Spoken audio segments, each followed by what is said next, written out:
तो नमस्कार दोस्तों, स्वागत है आपका हमारी एक नई वीडियो में जो कि है 9वीं क्लास की वर्कशीट नंबर 25 जो कि है सामाजिक विज्ञान अर्थशास्त्र की। और यह वर्कशीट 4/9/2021 यानी 4 सितंबर 2021 की है। आप पूरा अच्छे से पढ़ सकते हैं। और उप विषय है पालमपुर गांव की कहानी पार्ट 3, यानी ये पालमपुर कहानी की तीसरी कहानी है। तो दोस्तों, कहानी कुछ ऐसी है। पालमपुर गांव में 75% लोग अपनी जीविका के लिए खेती पर निर्भर हैं और कृषि उत्पादन में एक महत्वपूर्ण कठिनाई है खेती में। तो दोस्तों, पहला पॉइंट क्लियर हो गया। हम दूसरे पॉइंट पे हैं। खेती में प्रस्तुत भूमि क्षेत्र जो वस्तुत स्थिर होता है। पालमपुर में एक वर्ष में किसान 3 अलग अलग फसलें इसलिए पैदा कर पाते हैं। तो आप ये पूरा चैप्टर अपनी बुक से पढ़ सकते हैं। अर्थशास्त्र की बुक में मिल जाएगा, सामाजिक विज्ञान की, अर्थशास्त्र की। और ये वर्कशीट नंबर 25 करवा रहा हूँ मैं आपको। तो बहुविध फसल प्रणाली से आप क्या समझते हैं? हम पहले प्रश्न से शुरू करते हैं करना और फिर हम सीधे प्रश्नों पे ही रहेंगे। हम बार बार वर्कशीट खोल के नहीं देखेंगे।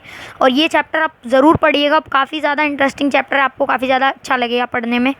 अब पहले प्रश्न का आंसर आप ये देख सकते हैं, बहुविध फसल प्रणाली से आप क्या समझते हैं? तो पहला आपको समझने की ज़रूरत है, बहुविध मतलब अलग अलग विभिन्न तरीके की फसलें पैदा करना।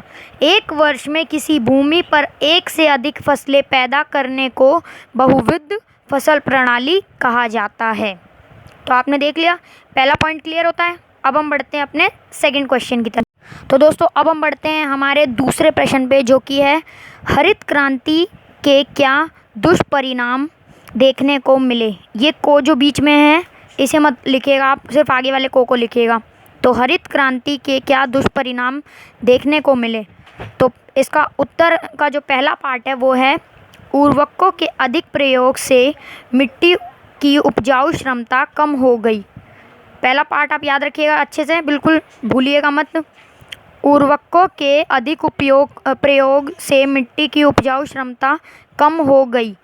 और दूसरा पार्ट जो है इसी प्रश्न जो है उसके उत्तर का जो दूसरा पार्ट है उसका नाम है, नलकूपों से लगातार सिंचाई के कारण भूमि जल स्तर कम हो गया। जो नलकूपों का नाम लिया गया है, वो नलकूपों का मतलब नलके में जब आप पाइप लगाते हो और उसकी स्पीड तेज़ करके पूरे एरिया को, पूरे भूमि पे सिंचाई होती है लगातार, उसकी वजह से जो भूमि का अपना खुद का जल स्तर है वो बहुत कम हो जाता है।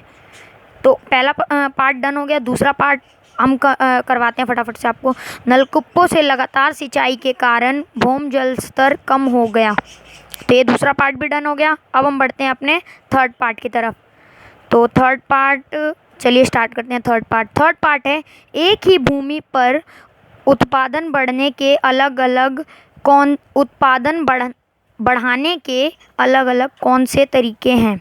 तो एक ही भूमि पे उत्पादन बढ़ाने के अलग अलग कौन से तरीके हैं? तो पहला तरीका है आधुनिक कृषि विधियों का प्रयोग, मतलब जो लेटेस्ट मशीनरी है फार्मिंग के लिए वो यूज़ करना। और दूसरा पार्ट है बहुविध फसल प्रणाली, यानी एक ही जगह पे ढेर सारी फसलें उगाई जाएं। और ये ब वाला वी है, ये व वाला नहीं है जो आप वी लिख देना गलती से भी। तो सेकंड पार्ट भी अब हमारा डन हो गया। अब हम बढ़ते हैं अपने फोर्थ पार्ट की तरफ। तो थर्ड पार्ट भी आपको बिल्कुल डन करवा दिया, अब फोर्थ पार्ट करते हैं। तो फोर्थ पार्ट है, छोटे किसानों से भिन्न मझोले और बड़े किसान कृषि के लिए पूंजी आसानी से प्राप्त कर लेते हैं, कैसे? तो अब हम करते हैं फोर्थ क्वेश्चन जो कि है, छोटे किसानों से बिन मझोले और बड़े किसान कृषि के लिए पूंजी आसानी से प्राप्त कर लेते हैं, कैसे? तो इसका उत्तर है, मझोले और बड़े किसानों के खेती होगा गाइस, यहाँ पे खेती होगा, खेतों नहीं होगा। खेती उत्पादन अधिक होता है और होता है और इसी कारण बचत भी अधिक होती है, अतः वे पूंजी की व्यवस्था आसानी से कर लेते हैं। सो गाइस, ये था हमारा फोर्थ तो दोस्तों ये था हमारा चौथा प्रश्न और आज की वर्कशीट के चारों प्रश्न हो चुके हैं। अगर आपको अंग्रेजी की भी वर्कशीट चाहिए तो आप अगली वीडियो देख लीजिएगा, अगली वीडियो अंग्रेजी की वर्कशीट की आएगी। तो बस आज की वीडियो के लिए इतना ही था। अगर आपको वीडियो अच्छा लगा हो तो हमारी वीडियो को लाइक कीजिए। चैनल पे अगर आप नए हैं तो इट्स वर्कशीट टाइम को सब्सक्राइब कर लीजिए। आपको यहाँ पे और भी अलग अलग वर्कशीट अलग अलग क्लासेस की मिल जाएगी आगे आने वाले टाइम में। और ऐसे ही सपोर्ट बनाए रखिए, और भी सब्सक्राइबर हमें बनाते रहने हैं। तब तक के लिए बाय बाय।